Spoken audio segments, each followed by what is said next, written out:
So, ayan guys, i-add na natin ang ating yellow beans. Ito yung pinakalas.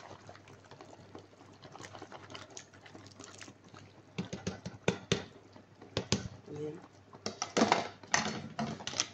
Kuluan natin hanggang sa lumapot yung sabaw. Pag medyo malapot na yung sabaw, pwede na siyang iserve. Ayan naman guys. Happy cooking. Have a nice day. Guys, hello everyone. Ang aking lulutuin for today ay chicken marag. Ito 3 pirasong chicken. Ayan. Nilinis ko na siya. Kababad na siya sa lemon, asin at saka harina. Ayan. Ito yung mga ingredients niya. Yan, tomato paste, coriander powder, black pepper, turmeric powder, cumin powder, lemon powder. Ayan, tamarin. I-ano natin ito mamaya. Tunawin natin at i-drain. Coriander leaves, yellow beans or lentil, garlic, minced garlic, squash, potato, carrots, ginger, onion, and that's all. Yan yung mga ingredients niya lahat guys. So tara, start na tayo. Guys, painitin na natin ang ating kaserola at lagyan natin ng mantika. Ayan.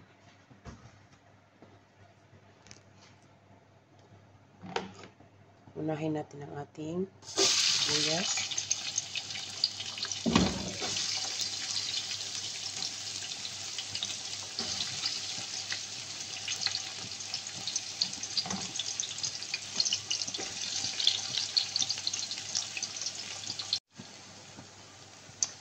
So, ayan, isunod natin ang ating bawang. Ayan, bawang.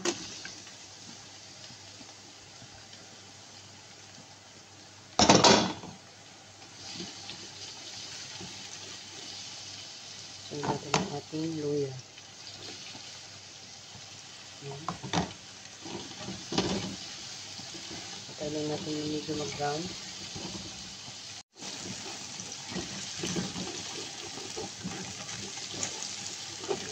Medyo brown na siya.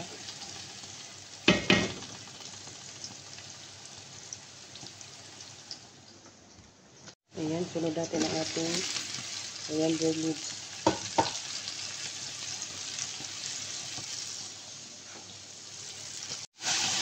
Ayan. Kaya natin medyo mag-brown na konti. Ayan, isunod natin ang ating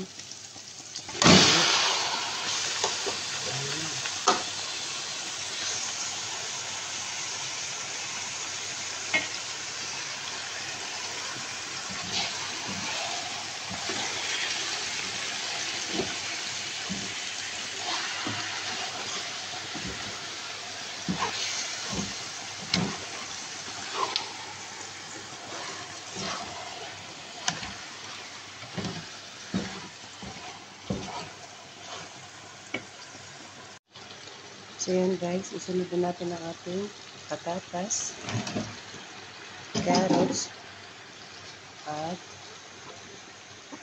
kalabasa. Ayan.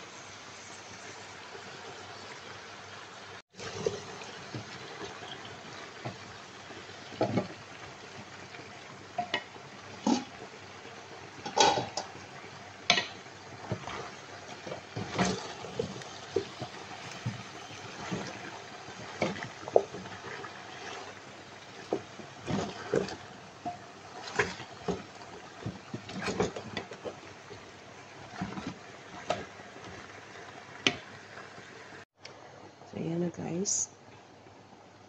Isunod natin lahat mga ricado, mga powder. Ayan, lemon powder, cumin powder, turmeric powder, coriander powder, black pepper, and salt. Ayan, isabay na natin lahat.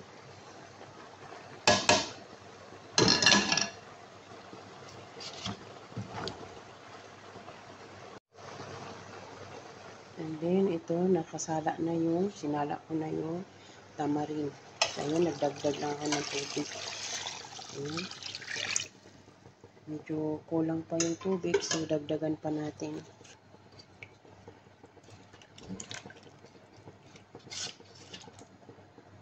Ayan, magdagdag lang tayo ng konting tubig. Ayan.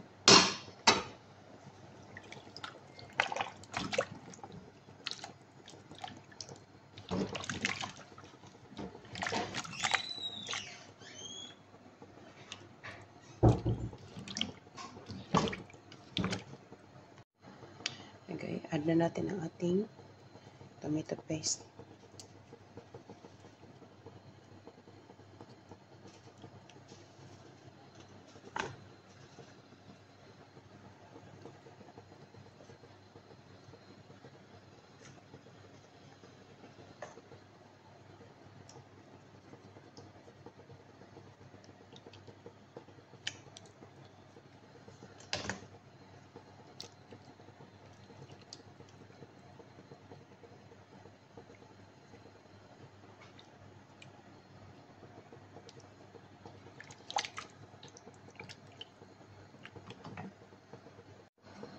So, ayan, nahalo ko na yung tomato paste. Atin na siyang pakuluan. Antayin lang natin kumulo.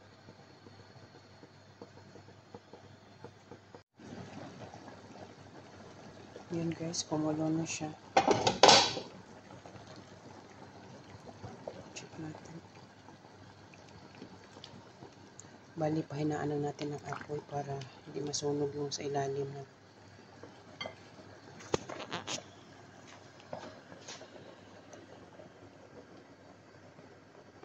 Yan. Check lang natin from time to time.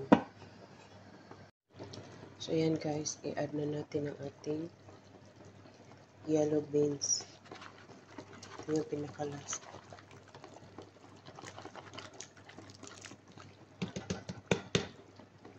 Ayan. Kuluan natin hanggang sa lumapot yung sabaw. Pag medyo malapot na yung sabaw, pwede na siyang iserve. Ayan naman guys. Happy cooking. Have a nice day.